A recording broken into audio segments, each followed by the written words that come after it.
Found an awesome song or podcast on Spotify and want to share it with your friends on Facebook?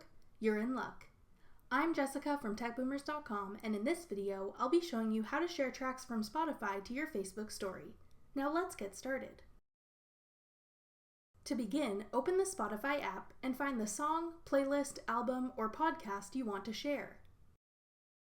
Then tap the three dots in the top right corner. In the menu that appears, select Share. From the options presented, tap Facebook. This will launch the Facebook app on your device, with a Facebook story post loaded up, featuring the Spotify content you've selected. You can then add stickers, text, and effects if you'd like. When you're happy with how your post looks, tap Your Story at the bottom to post it. Tap Add to confirm.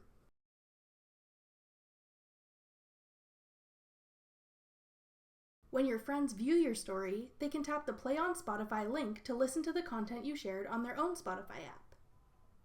That's all it takes to share music and podcasts from Spotify to Facebook stories. Thanks for watching. If you found this video helpful, we'd love it if you'd hit the thumbs up button below and subscribe to our channel. We put out great new tech tutorials like this one every Tuesday and Thursday.